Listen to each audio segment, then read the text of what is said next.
मैं मुरारी लाल, मुख्य तकनीकी अधिकारी, केंद्रीय अनुसंधान संस्थान केंद्र मोतीपुरम, और मेरे साथ उपस्थित हैं डॉक्टर ध्रुव कुमार, प्रधान वैज्ञानिक।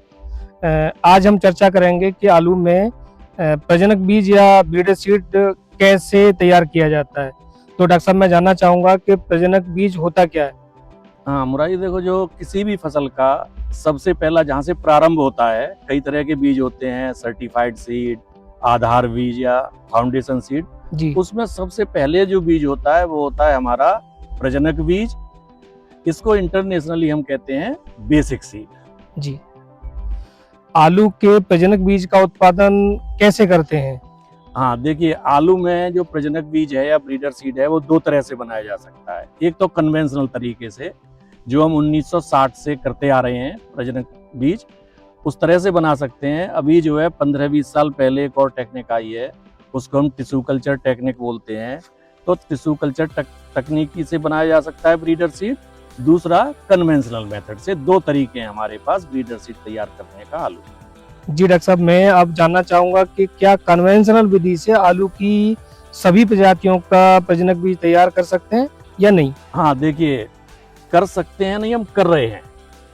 हम है। जो है CPRI मेरठ में या CPRI पूरा जो हमारा ये जो होल है शिमला, तो पूरे सेंट्रल पोटैटो रिसर्च इंस्टीट्यूट में 80 से 90% बीज हमारा कन्वेंशनल मेथड से ही तैयार किया जा रहा है। जी। और CPRS मोदीपुरम में कुफरी बहार का 100%, कुफरी आनंद का 100% ब्रीडर सीड कन्वेंशनल मेथड से ही तैयार किया जा रहा है।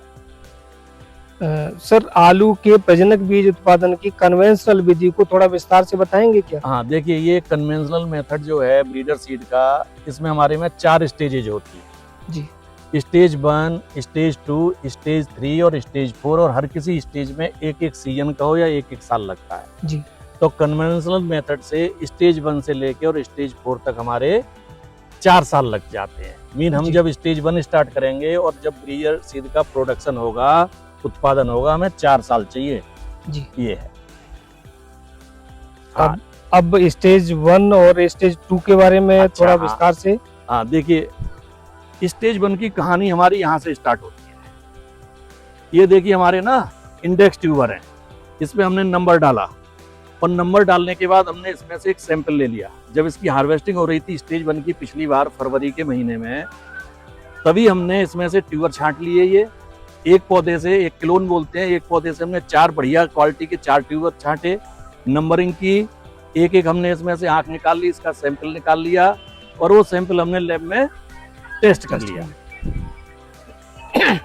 अब सैंपल टेस्ट करने के बाद जो हमारे नेगेटिव निकले, मीन स्वस्थ आलू निकले, वो हमने यहाँ लगा दिए। और ये हमने लगाए, लाइन से लाइन की दूरी भी 120 सेंटीमीटर है और पौधे से पौधे की भी 120 सेंटीमीटर है। जो हमारी सीड प्लॉट टेक्निक की सारी तकनीकी हमने इसमें यूज की। जब हमारी ये फसल देखिए 35-40 दिन की हो जाती है, हर पौधे से हम पत्ती का फिर से सैंपल लेते हैं।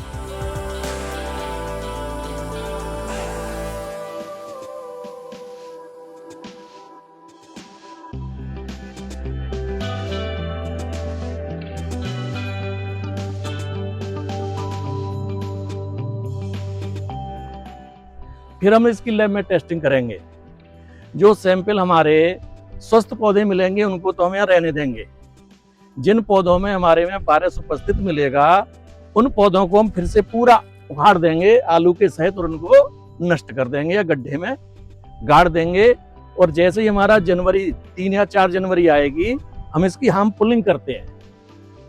हम काटेंगे नहीं दरांती से, इसको हम उखाड़ेंगे। ऐसा जो आलू तो हमारे अंदर रह जाए मिट्टी में, जी, पौधा बाहर आ जाए। फरवरी के पहले वीक में फिर इनकी हम हार्वेस्टिंग करेंगे, या जनवरी के लास्ट वीक में। और उसके बाद जो सारे पौधे हैं उनका हम सेलेक्ट नहीं करेंगे। जी। जो हमें बढ़िया बढ़िया दिखाई देंगे आंख से, उसको हम सेलेक्ट करेंगे, और उसको हम बोलते हैं क्लोन। और हर पौधे के आलू को, एक पौधे के आलू को एक ही जगह, एक थैले में, इसमें से 1.25 से 1.5 किलो आलू निकलेगा। उस 1.25 या 1.5 किलो आलू को हम एक जगह एक थैले में रख के और कोल्ड स्टोर भेज देंगे। जो सिलेक्टेड होंगे क्लोन, उनको जी ये करते हैं। ठीक इसी तरह आप, मैं स्टेज 2 की फसल के बारे में जानना चाहूंगा। हाँ देखिए, ये जो हमारी बगल में ही लगी हुई है। ये देखिए स्टेज 2 की फसल है जी। अब स्टेज 1 में हमने आपको बताया था कि स्टेज 1 में हमने आपको बताया कि हम जो है क्लोन सेलेक्ट करते हैं जी। मीन एक पौधे का जो हमारा उत्पादन होता है उसे एक थैले में भर के वो 1.25 से 1.5 किलो हमने कोल्ड स्टोर में रख दिया। जी। टेस्टेड था, बारिश के लिए लैब में टेस्टेड था जी। उसको हमने अक्टूबर के महीने में बुवाई से 15 दिन पहले या 10 दिन पहले कोल्ड स्टोर से निकाला जी। और जो एक पौधे का प्रोड्यूस था वो देखिए यहाँ से लेके और यहाँ तक लगा ये हुआ। करीब 4-5 मीटर की हमारी लाइन है जी। तो हमारा ज्यादा जिसमें आलू हुए थोड़ा हमने ये लाइन बड़ी बना दी, जिसमें आलू कम है वो छोटी बना दी। पौधे से पौधे की दूरी किसी में 35 सेंटीमीटर है, इधर आके 15 सेंटीमीटर है, उधर बड़े आलू लगे हुए हैं, फसल थोड़ी बड़ी दिखाई दे रही है, इधर देखिए थोड़ी छोटी फसल दिखाई दे रही है, पौधे इधर छोटे आलू हैं। तो ये वहां से लेके और यहाँ तक एक ही पौधे का प्रोड्यूस है जी। इसमें भी हम वही सीड प्लॉट टेक्निक अपनाएंगे। जी। इसमें हम क्या करेंगे कि जब हमारी फसल हो जाएगी 45 से 40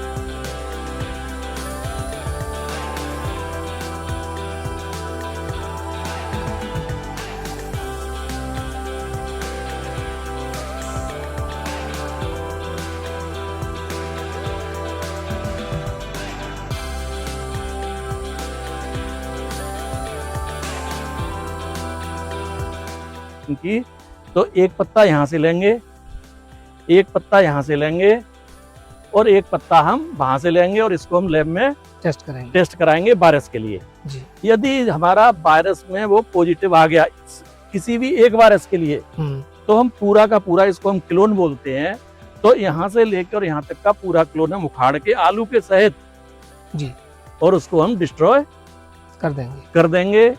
जनवरी के फर्स्ट वीक में इसके भी पत्ते उखाड़ लेंगे, लेकिन फिर जब हार्वेस्टिंग की होती है वो बल्क होती है, फिर इसका जो प्रोड्यूस है वो हमारा लगेगा जाके स्टेज 3 में, फिर लगेगा स्टेज 3 का प्रोड्यूस स्टेज 4 में।